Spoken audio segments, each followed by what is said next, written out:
Not since the 1960s has there been so much of a focus on sending humans into space. Thanks to businesses like SpaceX and Blue Origin, people all over the world are looking to the stars again, and imagining a time in the near future when we are shooting across the cosmos.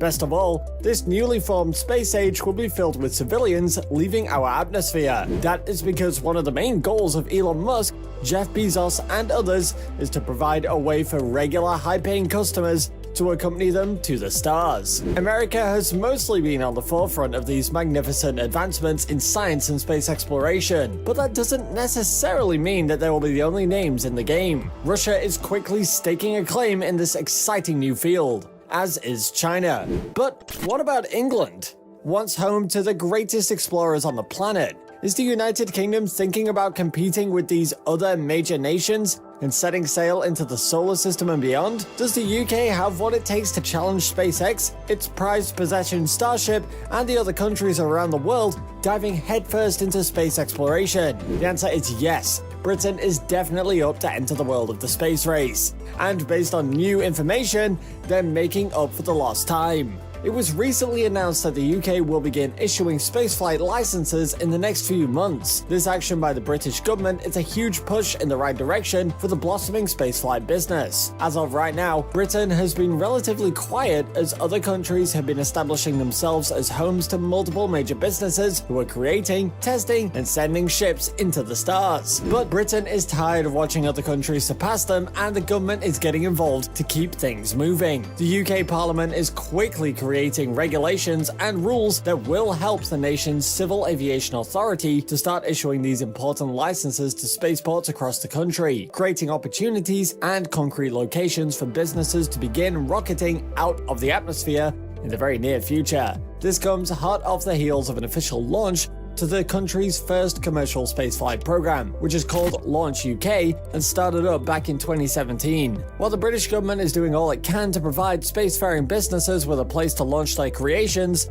the private business sector is getting into the act, and that could prove even more beneficial to the UK's future in space. The world's first dedicated space technology investor, Seraphim Capital, is about to list its shares on the London Stock Exchange. When this happens, investment firms and everyday citizens will be able to put their money into the space race and help Seraphim invest in and advance private space firms that are chosen by Seraphim's independent board. That board is chaired by Will Whitehorn, who just happens to know a thing or two about space travel. He was previously the president of Virgin Galactic, which is one of the few British space companies looking to take advantage of the UK's new licenses and spaceports. Virgin Galactic and other British firms, such as OneWeb, are looking to immediately stake their claim in any British spaceports the moment they are created and finished. Not only will they be looking to launch humans into space, they'll also be looking to use those spaceports as a way to get their satellites off the ground. Actually, OneWeb is greatly interested in satellites, especially nanosats. Nanosats are smaller satellites that are capable of doing great things. For example, there is currently a plan to launch a large constellation of nanosats from the UK, and that's going to be able to create satellite internet as well as collect pivotal information to help all sorts of important industries in Britain. No matter what is being done in space, the creation of British spaceports will be a literal game changer for the current landscape in the current commercial space race. No longer will the UK have to launch satellites from other countries. They'll be able to do it from home. Currently, when the UK sends their vehicles and satellites into space, they do so from locations all over the globe, most notably Russia or French Guinea or the United States. Spaceports built in the UK will give the nation a huge step up and will put them on the same playing field as the US and other countries. But where will these proposed spaceports be? The former fishing town of Newquay in Cornwall is found on the southmost tip of Britain, and it's an ideal place to launch vehicles into space. That's why the idea of Spaceport Cornwall is one of the most exciting and probable. The people behind the imagined spaceport have been working hard to make sure everything is ready and in order. All they need is for Parliament to pass the proper legislation and allow them to officially start building. Parliament's approval is the last piece of the puzzle needed to make Spaceport Cornwall a reality. In fact, authorities are so confident in the progress they are making that they think they're going to be able to start launching early next year. Once the spaceport is up and running, it is possible that they could be up to 5 launches a year from that location alone. But when it comes to other possible sites in the UK for spaceports, things get a bit trickier and less clear. One of the other potential locations, dubbed Space Hub Sutherland, is in the midst of other complications, and that makes its future uncertain. The site's located in the wild Moyne Peninsula in North Scotland, and it's been challenged by one of the most successful and wealthy citizens. Anders Povelson owns land right next to the land that will become Space Hub Sutherland. He says that environmental concerns are causing him great alarm. Oddly enough, he's donated and invested in Space Hub Sutherland's biggest possible competitor, Shetland Space Centre, located between Scotland and Norway. Debate is raging around both Space Hub Sutherland and Shetland Space Centre, and now it's all up to local officials and some environmental surveys of the land to see what's to be done next. If Sutherland passes the proper tests and proves to not be detrimental to the area, construction could begin soon. Ideally, the site would see up to 12 launches per year, making it one of the UK's most prominent spaceports. As for Shetland Space Centre, it has a lot of concerns to address too, and not just by wealthy neighbours. Scotland's nature protection programme, Nature Scot, has said that the Shetland Space Centre could potentially disturb the habitats of local protected birds and wildlife in the area should it be constructed. Additionally, building the rocket launch site could possibly do harm to a World War II monument, according to local authorities. So both of these issues would need to be considered and solved before any sort of construction could move forward. They are major hurdles indeed. However, if both of them are figured out, Shetland Space Centre would become just another sign that the UK is majorly invested in space exploration. There are possible locations through the entire UK that would be ideal for rocket construction, testing, and launching. There are also multiple companies throughout the nation looking to get into the space race as soon as possible. Businesses such as Black Arrow Space Technologies, Hylimpulse Technologies, and Orbex are just some of the European firms that are racing to develop rockets and tech that will have them hurtling towards the stars as soon as the government and environmental agencies give them the green light. The UK is ready to fly, make no mistake about it. In just a short amount of time, they could be meeting and even surpassing countries like the United States, China, and Russia in terms of productivity. It's an exciting time for any business looking to head to the stars. With the inclusion of the UK in the modern space race, the opportunities and potential for all of these companies substantially grows. Not only are there many space exploration firms that are eager and ready to begin testing and launching, the British government is also excited about what's next for their country. They are encouraging and insisting these companies to do their work and stake their claim in the growing field. They see a grand, promising future in the UK, jetting off into space. What this means is that the UK is perhaps the most fertile nation in the whole world when it comes to the high-stakes space tech industry. Not only are they creating their own homegrown companies that could eventually rival SpaceX, Blue Origin, and others, they could very well attract talent from other parts of the world. With the aggressive and committed stance they are taking, the UK government could very well bring in some of the biggest names from America, Russia, and beyond. Will Britain steal away the next Elon Musk from his or her home country? Will they create an environment that is too tempting to pass up? Will it become a new hotspot for business leaders and companies aiming for the stars? The UK is attempting to shake up the space race, and they really might just do it. Make it better, make it cheaper, make it faster. That is the American Tempo.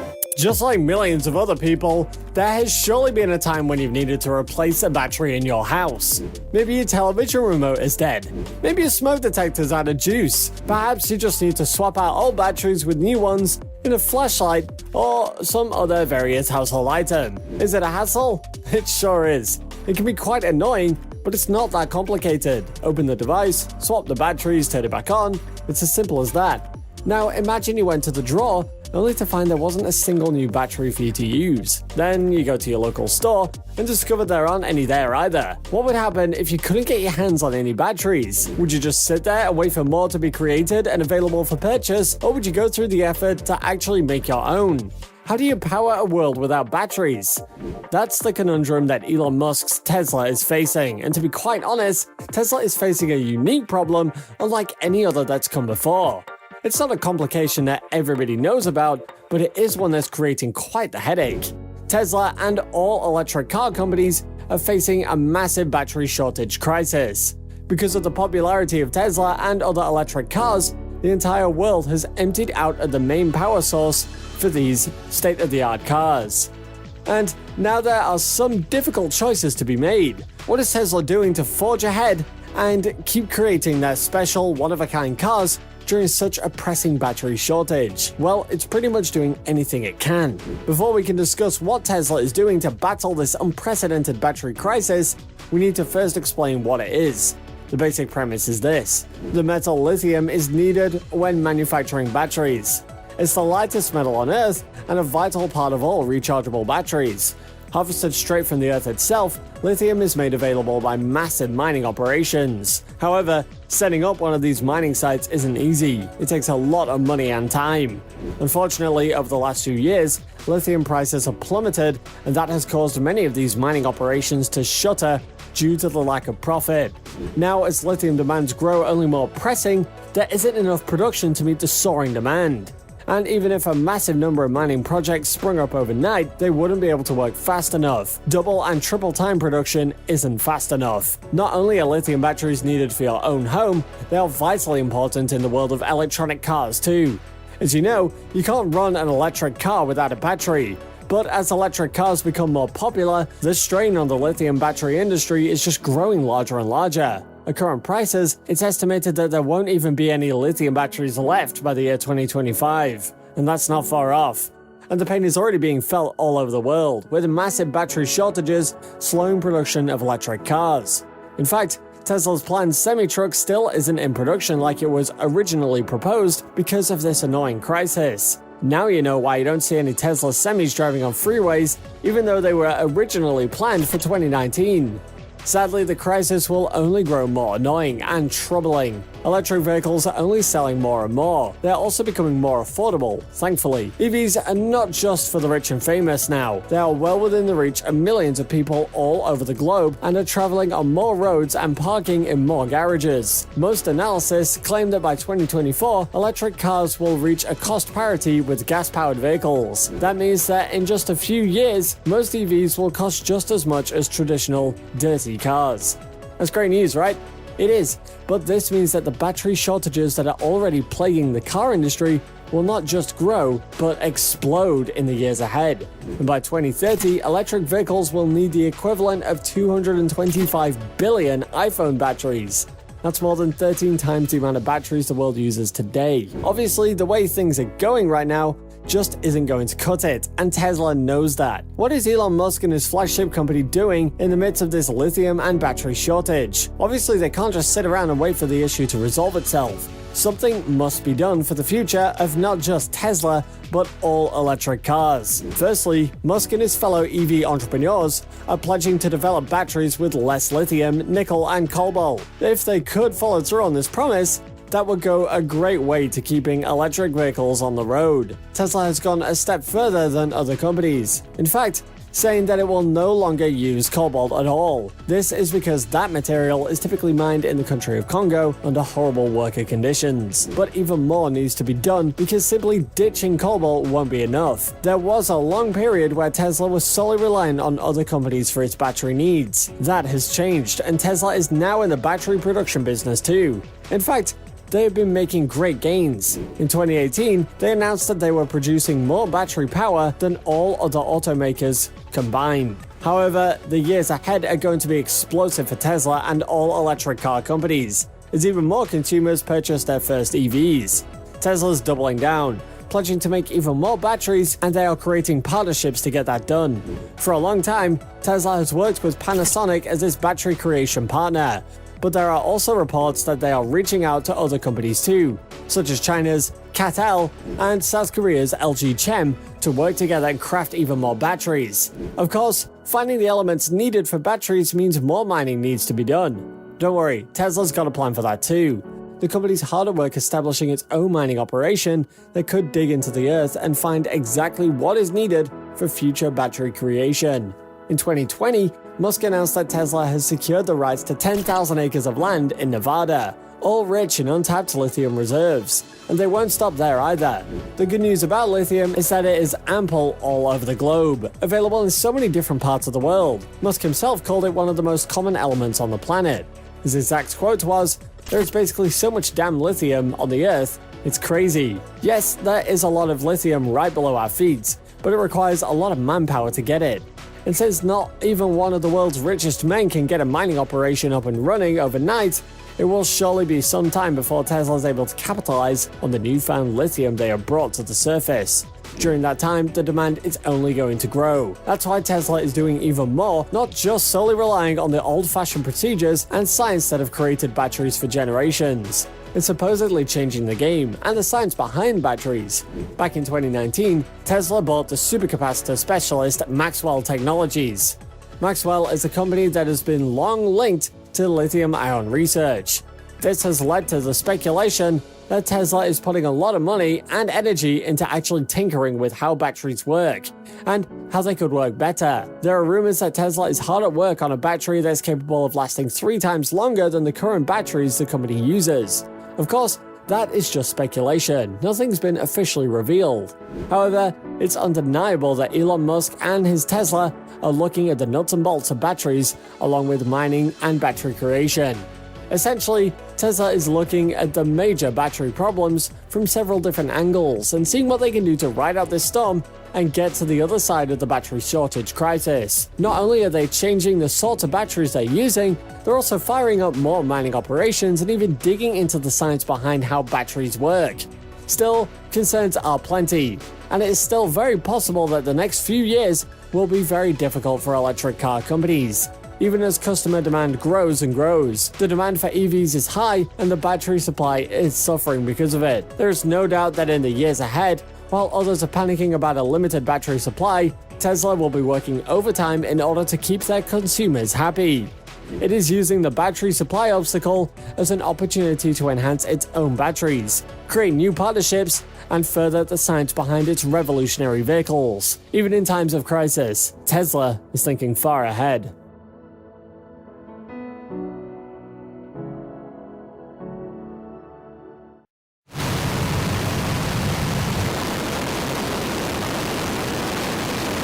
Advertisements are everywhere. While they once only existed on the radio, television, and newspapers, now you seemingly can't even take a few steps without someone trying to sell you something. Over the last generation, the art of advertising has become even more nuanced and carefully created. Still, you know when you see an ad. That's because they really are everywhere. Well, almost everywhere. There's still one place where ads have barely ventured, the final frontier of space. For many reasons, major companies have yet to break out of our atmosphere and sell their goods among the stars. Why is that? More importantly, what would it look like if NASA or any other space agency such as SpaceX made the radical choice to place adverts on their high-flying creations? First of all, it's important to ask the question, why aren't there ads in space? And surely not because of a lack of real estate, since there's plenty of, well, space to place adverts. In fact, the night sky is a lot like an empty canvas that is technically a perfect place for ads to appear. Would it be expensive and hard to achieve? It certainly would, but would it be worth the time and money? There is no doubt about it. Even if people scoffed at the concept or thought of it as disrespectful or classless, you certainly can't deny that seeing a giant Coca-Cola logo on the side of a ship or satellite will get people talking. One company that has successfully put an ad on a rocket was Pizza Hut. In 2001, Pizza Hut paid roughly $1 million to place their logo on one of Russia's Proton rockets. This agreement also included promotional footage of Usachov giving a thumbs up after eating a slice of pizza. It is said that this placement was so wildly successful despite being the only one of its kind. But there is a reason this was done with a Russian rocket and not an American one. In America, for example, exploration among the stars is regulated and run by NASA, which is a government agency. Since it's a federal body, NASA is restricted from endorsing or even seemingly endorsing any business or product. This is why I've never seen Buzz Aldrin trying to sell you a car. The rules around this have softened over the years. In fact, nowadays, the only steadfast rule is that NASA and its employees cannot partake in whatever is considered as obtrusive advertising.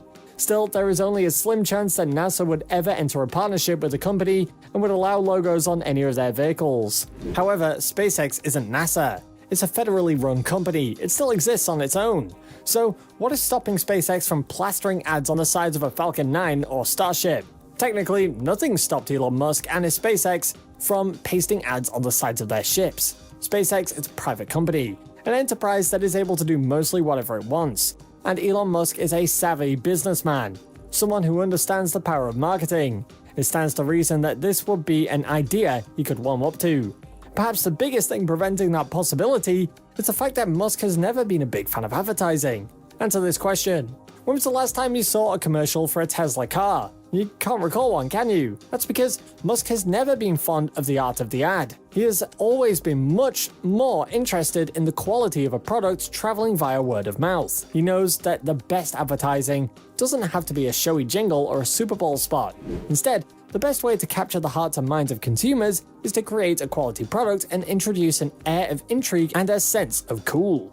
Why waste money on ads? Therefore, it's very likely that Elon Musk doesn't want ads on his SpaceX ships because he just doesn't really like them. That's the plain and simple, and very likely reason, and that's why SpaceX has never engaged in talks with other companies. Of course, it's also possible that Musk doesn't like the thought of his rockets being coated in ads because it just looks visually unappealing. Beyond the rules and regulations, there are a number of reasons why many shudder at the thought of advertising on rockets. It looks very of the moment and opportunistic. It makes space travel feel like a way to make money, not a way to explore and traverse the stars for the betterment of mankind. Of course, space travel has rarely been a capitalistic enterprise. Originally, it was all about pushing humankind past its known limits.